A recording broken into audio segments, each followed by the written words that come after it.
de avanzar, que era fibrilación auricular. Cuando nosotros hablamos de trastornos en el ritmo, hablamos de dos grupos importantes de patologías: las taquiarritmias y las bradiarritmias.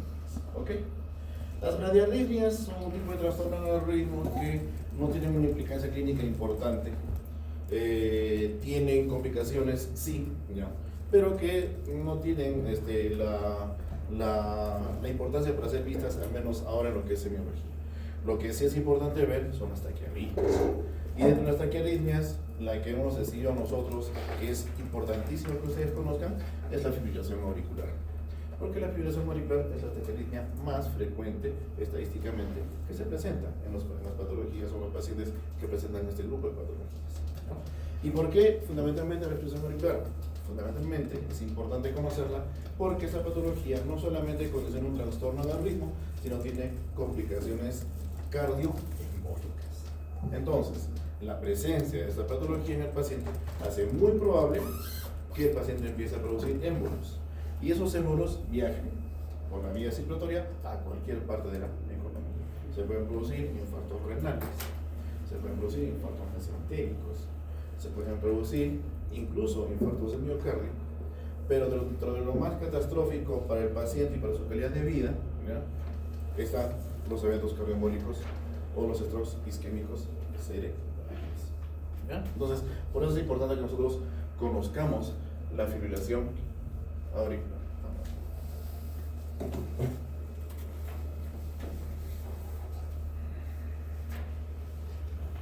Listo. Entonces, esos son los factores más importantes en cuanto a etiología tiene la fibrilación auricular.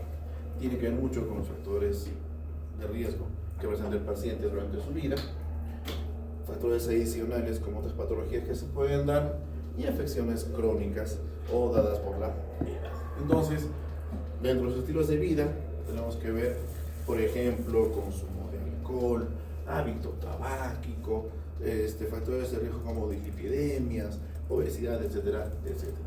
Otros factores adicionales, los genéticos principalmente, como ustedes pueden ver acá, y también factores relacionados a la edad. Lo mismo las afectaciones crónicas, pacientes que por cuadros degenerativos propios de la edad, ¿ya?, tienen problemas arteriales, aparecen las enfermedades crónico-degenerativas como son la diabetes, la hipertensión arterial, antecedentes de cuadros isquémicos coronarios previos también, cirugías previas que es importante que lo tengamos en cuenta, etc, etc. Entonces, estos son los factores etiológicos más importantes que podemos tener nosotros en un paciente que padece de fibrilación auricular. ¿Cuál es la clasificación? Nosotros vamos a clasificar a la fibrilación auricular de esta forma, tomando en cuenta siempre la manera en la cual se presenta, la duración que tiene esta fibrilación auricular y cuál es la consecuencia clínica que puede traer su presentación, ¿ya? Hablamos de aquellas relacionadas a una enfermedad cardíaca previamente instaurada, ¿no es cierto?, que puede cursar con aumento a nivel de las presiones y además el remodelado auricular. Lo mismo pasa con las focales relacionadas al compromiso de un área específica de miocardio, ¿ya? Las posoperatorias relacionadas a los cuadros quirúrgicos previos, ¿ya?, aquellas que tienen como antecedente la presencia de valvulopatías, ¿ya?, y característicamente algunos pacientes con características particulares como los atletas que tienen también tendencia a trastornos en el ritmo como esta fibrilación auricular. Tómalo en cuenta. Pero fundamentalmente para entender fibrilación auricular yo tengo que tomar en cuenta esta clasificación. Son 5 tipos de fibrilación auricular lo que nosotros tenemos que conocer, lo que debemos manejar. Todo aquel paciente que presenta un debut con fibrilaciones auriculares se le cataloga fibrilación auricular de reciente inicio. Aquel paciente que nunca en su vida tuvo un trastorno de ritmo y se determina como una primera vez. Siguiente es la fibrilación auricular paroxística, pero esta tiene una particularidad, se autolimita, ¿ya? Generalmente proceso de autolimitación está dentro de las 48 horas o dentro de los 2 días siguientes al inicio del cuadro, ¿ya? Ahora, los episodios pueden revertir hasta antes de los primeros 7 días. Esa es una fibrilación auricular paroxística. La persistente es aquella que dura más allá de la semana o más allá de los 7 días, ¿ok? En los cuales se van a tener que utilizar medios de cardioversión, ya sea esta farmacológica o eléctrica. Repito una vez más, siempre y cuando se dé más allá de los 7 días. Fibrilación auricular persistente. La persistente de larga duración, aquella que dura más allá de un año, ¿ok? En la cual se asume una estrategia de control del ritmo cardíaco. Se busca controlar el ritmo cardíaco a lo largo de todo este año. Pero cuando ya es imposible controlar la fibrilación auricular, se ha instalado el trastorno en el ritmo y a pesar de la cardioversión farmacológica no llegamos a controlar ni ritmo ni frecuencia, hablamos de una fibrilación auricular permanente. Esa fibrilación auricular permanente es una conclusión a la que se llega entre el médico tratante y el paciente de que la fibrilación auricular carece de posibilidades de ser controlada. Lo único que se tiene que determinar, lo único que se tiene que determinar es fármacos que eviten las complicaciones que se dan por la presencia de esta fibrilación auricular. Ahora, más adelante puede darse algún evento de fibrilación auricular permanente que pase a ser una persistente de la coagulación, probablemente, pero generalmente se quedan con su FA todo.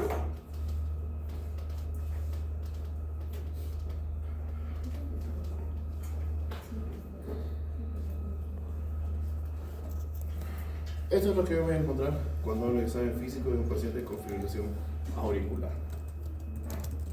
Si yo voy a auscultar o voy a poder encontrar en el paciente latidos cardíacos irregulares, puedo hacerlo mediante la palpación de los pulsos, que van a ser irregulares, o la palpación o la presencia de palpitaciones.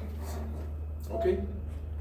Si yo voy a determinar la presencia de una reducción del gasto cardíaco, esto básicamente va a condicionar en el paciente la presencia de cansancio, poca tolerancia al ejercicio, disnea y astenia. Si vamos a presentar hipotensión, mareo y desmayo en el paciente o síncopes, va a ser bastante frecuente. En el cuadro, en el caso de presentar o evidenciar isquemia cardíaca en el paciente, va a haber un dolor torácico, pues, pero que va a ser típico, característico, con especificaciones de un dolor de tipo anginoso.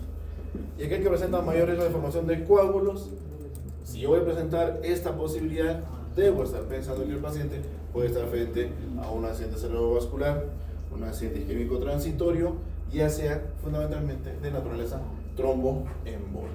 Entonces, estos son los hallazgos más importantes que voy a tener en el examen físico y estas son las manifestaciones que yo voy a tener en el paciente.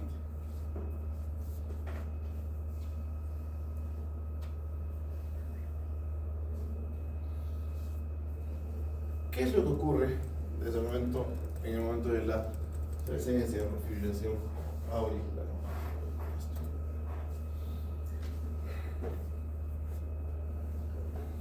Se habla de 3 eventos fisiopatológicos fundamentales en la fibrilación auricular. Uno tiene que ver con un remodelado eléctrico, otro se relaciona al remodelado contráctil y otro remodelado estructural. ¿A qué nos referimos cuando hablamos de remodelado eléctrico? Hablamos de un proceso en el cual se altera todo lo que hemos conocido nosotros sobre la excitabilidad celular miocárdica y el potencial de acción. Va a haber un acortamiento de los periodos refractarios auriculares. ¿Qué es un periodo refractario? Un periodo refractario es aquel periodo en el cual la célula pasa a estar en un estado de excitación a un estado de preexcitación para comenzar un nuevo ciclo. Estos periodos se acortan, ¿ya? Se va a producir rápidamente o en el transcurso de los días y va a condicionar una mayor estabilidad de la fibrilación auricular. Estabilidad se refiere a que el cuadro se termina de instalar. La fibrilación auricular se estabiliza con un daño eléctrico y va a continuar produciendo o favoreciendo el resto de las alteraciones. Dentro de estas también está el remodelado contráctil, que ya vemos nosotros que está relacionado fundamentalmente a una contractilidad auricular reducida. ¿Y por qué está reducida? Nosotros entendemos que hay vías de conducción, el nodo sinusal, el nodo auriculoventricular, el ACG y las fibras de Purkinje, ¿no es cierto? Listo. A nivel auricular, nosotros tenemos que ver que el nodo sinusal parte el estímulo nervioso y viaja por fibras de conducción hacia la aurícula izquierda y hacia la aurícula derecha. Por la ubicación que tiene el nodo sinusal, las fibras de más larga extensión son las que van hasta la aurícula izquierda y las más cortas son las que van a la aurícula derecha. Es por este corto tramo que van a recorrer las fibras de la aurícula derecha que fisiológicamente se contrae un poco antes la aurícula derecha con respecto a la aurícula izquierda. Pero eso es cuando esto es normal. Cuando hay focos ectópicos de despolarización, que es la fibrilación auricular, que es la presencia de focos diferentes, muy dispersos, totalmente distintos a la circulación fisiológica, esos focos de despolarización lo que hacen es alterar la fuerza contráctil del miocardio auricular y hacen que el miocardio a nivel de las aurículas pierda un ritmo adecuado y empieza a contraerse de forma desordenada, incompetente. Esta contracción no va a inyectar una cantidad suficiente de volumen hacia el ventrículo derecho, ni de la aurícula izquierda hacia el ventrículo izquierdo, por lo mismo de las contracciones que son irregulares. Entonces, la contractilidad auricular se ve reducida. Al darse esta contracción incompetente, al no poder eyectar el volumen adecuadamente, va a haber una estasia sanguínea. Y esa estasia, fundamentalmente a nivel de la aurícula izquierda, va a producir o va a favorecer la formación de los trombos. Esto a nivel principal de la orejuela izquierda. Siguiente, vamos a poder encontrar una dilatación auricular que aún más va a alterar sus propiedades electrofisiológicas. Lógico, lo que les he mencionado alguna vez cuando hemos hablado de falla cardíaca. Cuando el corazón entra en una suerte de miocardiopatía dilatada, se pierde fuerza contráctil. Y esa pérdida de fuerza contráctil se ve o repercute electrofisiológicamente a nivel de la aurícula izquierda, principalmente. ¿Por qué? Porque va a haber mayor estasia sanguínea. No se va a llegar a manejar los volúmenes de forma adecuada. La orejuela se va a llenar de sangre y esa sangre, al no circular adecuadamente, va a empezar a formar agregación de plaquetas, agregación de glóbulos rojos, etc. Entonces, se va a empezar a dar esto y cuando se dé la ráfaga de las contracciones auriculares desordenadas, ese trombo migra, sale de la orejuela, llega a la aurícula izquierda y de ahí al ventrículo izquierdo y a la economía y llega a cualquier lugar. ¿Sí, doctor? ¿Me quería preguntar algo que está levantando la mano? ¿No? ¿Qué ocurre con la del izquierdo? A mayor tiempo también se demora en llegar por el equilibrio. A eso les decía, a eso me refería. O sea, la velocidad de la conducción, el estímulo eléctrico tiene una velocidad determinada. ¿Ya? Pero si a la aurícula derecha hay un menor tramo por recorrer que hasta la aurícula izquierda, lo lógico es que la aurícula derecha se contraiga un poco antes que la aurícula izquierda. Eso es totalmente fisiológico. En algún momento les mencionaba también, si el corazón derecho se contrajera al mismo tiempo que el corazón izquierdo, no habría circulación. Es imposible que haya circulación, no habría esa fisiología. ¿Okay? Es por eso que fisiológicamente el retraso que hay con respecto al corazón izquierdo y el derecho es normal. ¿Ya? Entonces, esta dilatación a nivel de la aurícula izquierda va a conducir o va a presentar alteraciones electrofisiológicas, pero se va a favorecer la formación de ese trombo. Ese trombo migra y puede infartar a cualquier lugar. Y otro detalle es que se va a producir rápidamente. Esta alteración o este remodelado contráctil se produce rápidamente en el paciente que ya presenta instalada su fibrilación auricular. ¿Y qué pasa con el remodelado estructural? A nivel histológico van a haber cambios también a nivel del endocardio y del miocardio. ¿Okay? Va a haber un agradamiento de la aurícula izquierda. Obviamente, cuando el paciente presenta miocardiopatía dilatada, al haber alteración en la función de bomba, ya hay un agrandamiento de la aurícula izquierda y también de la orejuela izquierda. Entonces, ahí es donde se va a originar la concentración de elementos formes y la formación de los cardioembolios. Disminución del gasto cardíaco, obviamente, ¿no es cierto? Si el corazón va a estar dilatado y va a haber una falla en la función de bomba, no vamos a tener un gasto cardíaco adecuado.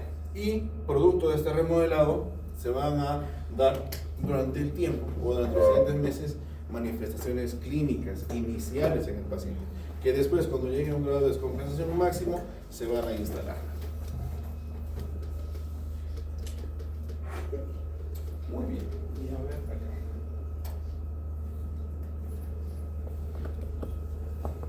A nivel histológico, eso es lo que vamos a encontrar en un paciente que tiene fibrilación auricular. Entonces, lo que debemos encontrar es esto. Primero, dentro de lo que es la cavidad auricular, nosotros tenemos disminución de la fibrinólisis, ¿ya? O sea, la fibrina que va a permitir darle una estructura especial o va a permitir estabilizar la estructura de estos trombos, se va a perder. Va a haber activación de trombocitos también y se va a dar un trastorno de hipercoagulabilidad, ¿ya? Todo va a partir de un daño endotelial, siempre. El daño endotelial es el que va a regular o el que va a condicionar la presencia de estas patologías. Para que se den esas alteraciones iniciales, yo tengo que estar frente a condiciones en el paciente: diabetes, muerte cardíaca, obesidad, enfermedad arterial coronaria, estados hipertensivos, envejecimiento e incluso predisposición genética. Entonces, una vez que comienzo yo con este cizallamiento, con este daño a nivel del endotelio y se empiezan a dar estas cascadas, yo voy a encontrar en el paciente estados de hipocontractilidad. Ese músculo, ese miocardio va a ser incompetente. Va a haber procesos inflamatorios, elongación auricular, que significa que la cavidad, primero la pared muscular, que pierde su textura de músculo, se empieza a hacer mucho más flácida, mucho más elástica y se elongan las fibras miocárdicas. Eso condiciona el remodelado vascular y también va a haber isquemia. Ahora, no solamente con eso, estos procesos inflamatorios junto con la hipocontractilidad también va a presentar infiltraciones grasas y fibrosis. ¿Qué es lo que va a condicionar esto? Esto lo que va a condicionar es que a nivel de miocardio haya focos ectópicos de despolarización. No se va a regir por el no sinusal solamente, sino estos focos ectópicos van a ser factores despolarizantes menores para la aurícula que está comprometida. Y eso es lo que va a condicionar las contracciones que sean desordenadas. Entonces, cuando ya se manifiestan estos focos ectópicos de despolarización, entramos a una suerte de fibrilación auricular, en los cuales va a haber fenómenos de reentrada, va a haber remodelado los canales de iones, una taquicardia auricular, etc, etc, etc. Esto es histológicamente lo que va a ocurrir. Entonces, una vez que ya nosotros presentamos la fibrilación auricular, tenemos gran posibilidad de producir cardioémbolos. Fundamentalmente los daños se van a dar a nivel cerebral, con los accidentes cerebrovasculares, y a nivel miocárdico, los infartos de miocardio.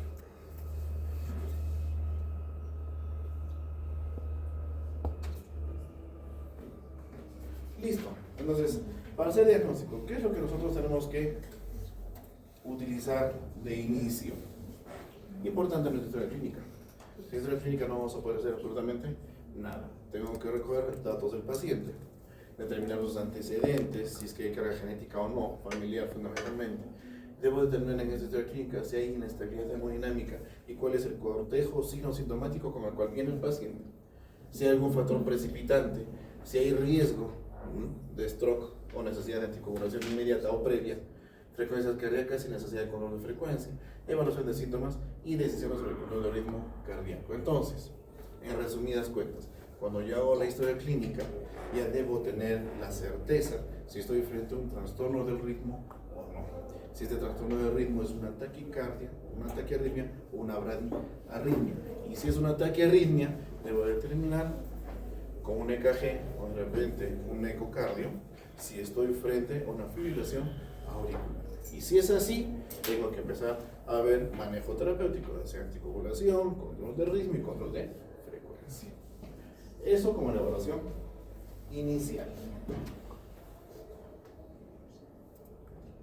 ¿Qué es lo que yo encuentro característicamente en la fibrilación auricular cuando hablo de EKG? Cuando hablo de EKG, tengo tres hallazgos fundamentales. De estos, dos incluso son los más importantes. Este es mi trazado electrocardiográfico, ¿ya? Cuando nosotros pedimos un electrocardiograma, no nos basta con que nos den el EKG con las 12 derivaciones. Tenemos que pedir una derivación 2 larga. Porque esa derivación 2 larga es la que nos va a permitir tener una serie de complejos QRS, de ciclos cardíacos eléctricos en sí, que van a permitir determinar si es que realmente hay una alteración en el ritmo o en la frecuencia. Entonces, en un EKG, en un paciente que tiene fibrilación auricular, debo encontrar intervalos RR irregulares. ¿Y cuáles son los intervalos RR irregulares? Son los componentes R de cada complejo QRS que no tienen una cantidad de cuadraditos uno al lado del otro. Por ejemplo, no es necesario ser muy observador. Este intervalo es menor que este, un poco menor que este es mucho más raro que los dos anteriores y así. Tampoco hay un patrón, ¿ok? No hay una secuencia que se siga. Entonces, estos intervalos RR son irregulares. Ya tengo un hallazgo inicial para pensar que es una FA. Las ondas P no se encuentran definidas o están ausentes. No hay ondas P. Las ondas P normalmente tienen que estar antes de los complejos QRS y acá no se evidencia como tal. ¿Ya? Incluso con neurografía refiere la presencia de ondas F que se podrían dar también, F minúsculas. ¿Ya? Listo. Entonces, si yo tengo este hallazgo, ¿ya? Puedo estar frente a un paciente que tiene síntomas y un paciente que no tiene síntomas. En el caso de los asintomáticos, hablaré de una FA silente. ¿Ya? ¿En quiénes se puede encontrar esto? Generalmente adultos mayores, de 65 años en especial, que tienen algún tipo de riesgo, ¿no es cierto? En quienes he realizado un EKG y encuentro alguna de estas alteraciones. Entonces, fundamentalmente, el diagnóstico inicial lo hacemos en un trazado electrocardiográfico. Ahora, es importante también encontrar biomarcadores para lo que es la fibrilación auricular. Entonces, nosotros debemos tomar en cuenta que podemos encontrar un electrocardiograma arrítmico como el de arriba o un electrocardiograma normal. Pero cuando nosotros tenemos un trastorno en el ritmo, hay alteraciones que se van a dar específicamente a nivel del miocardio. ¿Ya? Ese es el miocardio, la pared miocárdica, en la cual podemos encontrar tractos fibróticos. Hay fibrosis que se puede presentar a nivel histopatológico en la pared muscular y eso está condicionado por la presencia además de colágeno rígido. Entonces, esto lo que hace es disminuir la posibilidad de poder dilatar esa fibra muscular, esa pared muscular no se va a poder dilatar adecuadamente y va a favorecer la presencia o la perpetuación del trastorno en el ritmo. Entonces, nosotros debemos estar muy conscientes de eso. Ahora, para que lleguemos a estudiar esto, pues ya es con fines académicos, más que con fines de recuperación del paciente, porque lo único que tenemos que hacer de inicio es determinar si este paciente con un EKG o con un ecocardio, si estamos frente a una fibrilación auricular. Si se confirma la presencia de la patología, se tiene que iniciar el tratamiento ahí mismo. ¿No? Muy bien. Eso sería todo. ¿Alguna pregunta sobre el FA? ¿Nada? Es simple. Es simple, es simple.